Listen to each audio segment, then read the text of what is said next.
bila bercakap berkenaan dengan kemanusiaan ni kan Sofia kan, Malaysia antara negara yang paling cepat juga dalam memberikan bantuan sekiranya berlaku sebarang musibah dan juga tragedi di luar negara. Apatah lagi kalau boleh bayangkan di dalam negara kita juga kerap diuji kebelakangan ini dengan bencana alam dan sebagainya. Dan yang terbaru masih lagi belum reda, masih lagi belum selesai kejadian ataupun peristiwa gempa bumi yang berlaku di Turki dan ada rakyat Malaysia yang masih lagi berjuang di sana untuk membantu.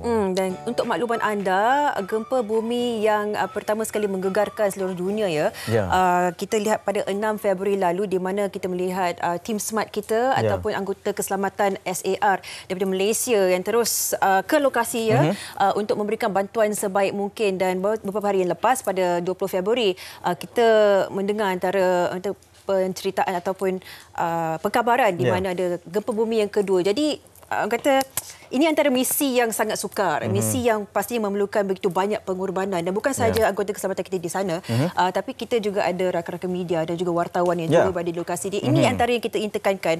Erti pengorbanan itu bukan sahaja demi memang masyarakat, negara, keluarga dan juga kerjaya kita ataupun penugasan kita Dan saya rasa kita boleh terus betul, sebab kita nak bawa satu sudut pandang daripada pelbagai aspek. Yang pertamanya dari rakan media yang bergegas ke sana. Antara yang terawal juga tiba di bumi Turki. Kita perkenalkan rakan dari Harian Metro, wartawan, iaitu Hafizul Hilmi Muhammad Noor. Assalamualaikum, selamat pagi Encik Hafizul. Waalaikumsalam warahmatullahi wabarakatuh. Selamat kembali ke Malaysia kita ucapkan. 7 hari difahamkan berada di sana. Ya, saya di sana pada 8 hari bulan, 8 hari bulan Februari. Saya tiba di Istanbul. Kemudian terus bergerak ke lapangan terbang Adana. Daripada Adana itu kita ke wilayah yang terkesan lah. Antaranya ialah Iskandarun, Antakya. Di kawasan ini adalah di kawasan wilayah Hatay. Dan beberapa lagi bandar lain seperti Rehali, seperti Kirihan yang juga terjejas teruk. So saya berada di sana selama 7 hari. 7 hari. Dan kita tak boleh bayangkan pembabitan awak di sana kan bukan sahaja nak memberikan liputan terkini, tetapi juga saya pasti perasaan gentar, risau tu pastinya ada sebab kita faham kan pergerakan tanah, gempa bumi dan sebagainya. Jadi bagaimana awak mencari kekuatan itu dan mungkin sedikit sebanyak apa yang awak nampak di sana yang tak mungkin kita dapat nampak di sini. Mungkin boleh kongsikan daripada sudut pandang itu. Baik, okey. Sebenarnya tibanya saya di Adana tu kita memang keadaan sangat rasa macam memang mendebarkan. Sebab di lapangan terbang Adana tu sendiri kami bersama dengan beberapa pasukan penyelamat mencari penyelamat daripada pelbagai negara. Tiba di sana saya tengok, saya macam rasa macam apa dah jadi kan.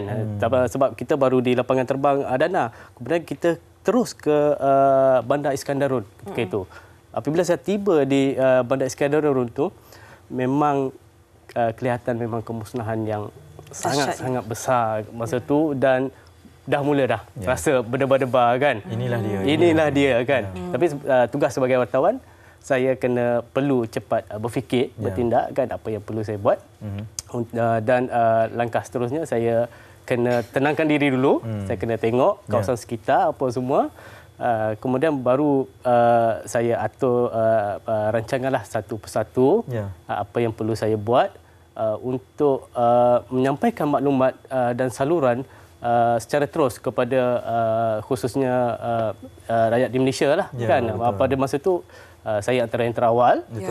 Selain daripada ada 2 lagi cuma mereka rakan media 2 lagi mereka berada di wilayah Gaziantep ketika itu. Berbeza pergerakannya. Berbeza pergerakan. Saya berada di wilayah Hatay yang juga memang sangat terkesan teruk. Encik Hafizul, mungkin sebab kita bercerita mengenai pengalaman Encik Hafizul yang melihat dengan sepasang mata sendiri berada di sana dan dipamerkan melalui kaca televisyen kita di sini. Antara pengalaman yang berlaku betul-betul yang dihadapi sendiri Encik Hafizul berdepan dengan, saya percaya sekarang ini 40,000 lebih mayat masih lagi mengira yang terkorban pada ketika ini. Mungkin ada pengalamannya nampak depan mata, diminta tolong untuk menarik juga kabarnya pada ketika itu? Ya, ketika saya berada di Bandar Antakya ketika itu, hari ketiga saya berada di wilayah Hatay.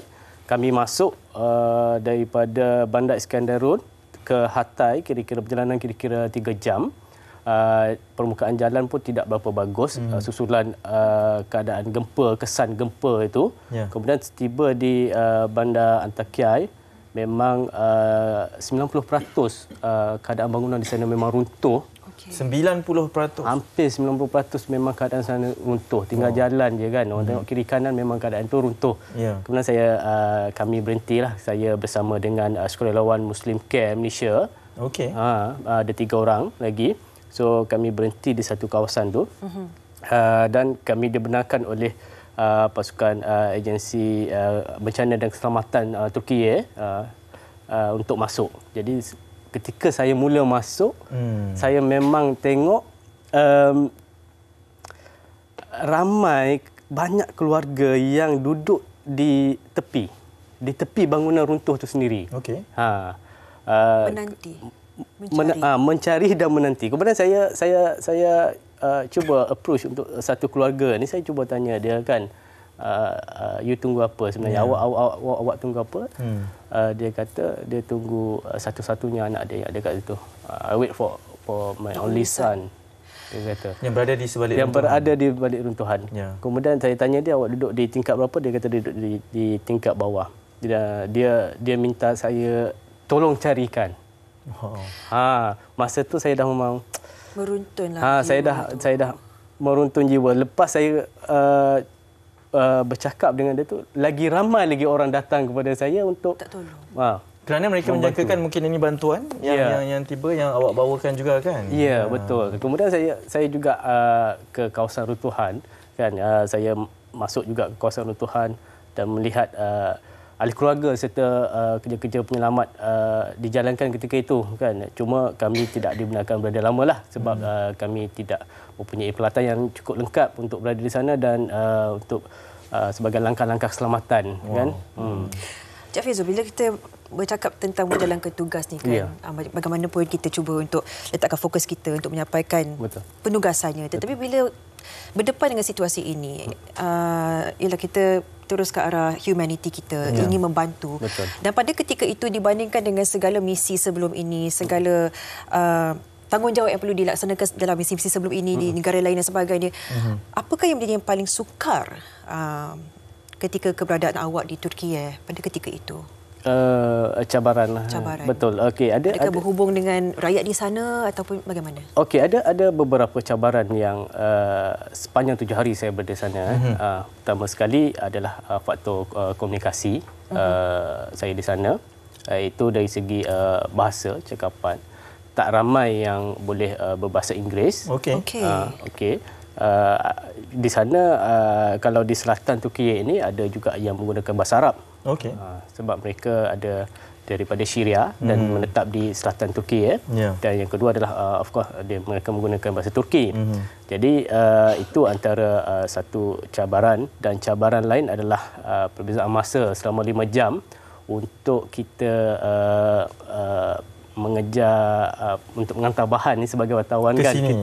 Kita harus sana cepat 5 jam atau lambat 5 jam? Sana lewat ke belakang 5 jam. Maksudnya kalau di sini dah bekerja, kami masih lagi tidur di sana.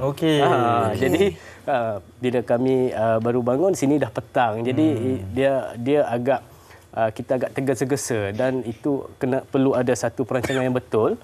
Sebab bila di kawasan bencana ini keadaan tidak menentu. Keadaan tidak menentu termasuklah dari segi pengangkutan kita sendiri. Kadang-kadang hari ini kita merancang untuk ke sini, tapi kena berubah secara tiba-tiba, secara mengejut. Dan itulah perancangan yang amat penting dari segi bahan-bahan untuk kita salurkan di Malaysia ini kan. Sebab tugasan awak bukan hanya untuk memberikan bantuan semata-mata, tapi untuk melaporkan juga di beberapa portal-portal yang berbeza juga di sini. Kerana itu tanggungjawabnya mewakili kita. Cabaran cuaca di sana difahamkan juga ada cabar? Saya di sana sehingga negatif 7 darjah Celsius di Hatay, di wilayah Hatay, termasuk di Bandar Iskenderun dan Bandar Antakya. Memang keadaan sangat sejuk kan.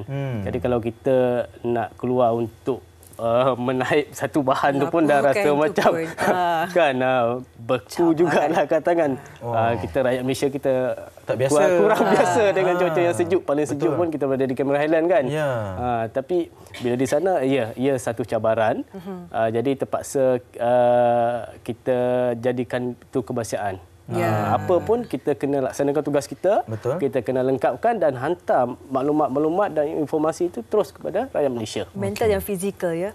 Tadi Cik Fizul ada sebutkan tentang menghantar bahan-bahan di sini. Saya fikirkan tentang ialah kita melaporkan secara tulus itu, tapi juga ada image visual yang kita kena juga menjaga sensitiviti. Difahamkan memang ada beg mayat, visual kanak-kanak, keluarga dan sebagainya. Jadi bagaimana pada ketika itu Cik Hafizul memastikan bahawa laporan itu tulus tapi pada masa yang sama menjaga sensitiviti ketika masa tempoh yang sangat tegang seperti itu, Cik Hafizul? Ya, itu juga antara satu cabaran. Kadang-kadang kita terlepas pandang benda itu kan bila kita berada di suatu kawasan bencana kan. Saya pernah ada satu kejadian ketika di Bandar Kirihan ketika itu. Saya bersama jurugambar Izzuddin Saad.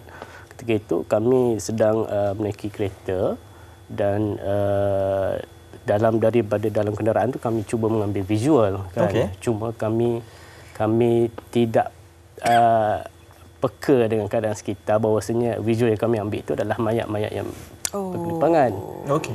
Jadi ketika itu ada pihak berkuasa mereka mengejar kereta yang kami naik berada dalam tu dia ketuk tingkap, kemudian dia beritahulah, dia kata ini adalah mayat, ini you tak boleh ambil gambar ni. Dia kata kalau you nak ambil, you ambil kawasan keadaan sekitar dan bukan adalah mayat. Jadi kami terus delete lah visual itu kan. Bagi menghormati. Kita juga faham sebenarnya kan soal sensitiviti dan kita juga nak menjaga emosi. Entah lagi sebagai seorang wartawan, cara untuk kita menemu bual pun berbeza ketika di kawasan bencana itu sendiri. Memang sangat sukar kan. Macam mana untuk kita bertanya mereka kan keadaan apa yang menimpa kan. Jadi perlu bagi saya kena ada satu approach yang berbeza lah bila di kawasan bencana ini kan. Mereka ditimpa musibah, kita pula sibuk untuk bertanya apa yang terjadi kan. Itu lagi seluruh dunia menantikan laporannya. Cik Hafizul mungkin pergi atas nama sebagai seorang wartawan, tetapi at the end of the day pasti misi kemanusiaan ini satu jasa yang sangat besar, terutamanya kepada rakyat Malaysia dalam mendapatkan segala informasi ini. Terima kasih banyak-banyak. Saya percaya ini antara deretan pengalaman yang dihimpun pada ketika ini sebagai seorang wartawan. Terima kasih banyak.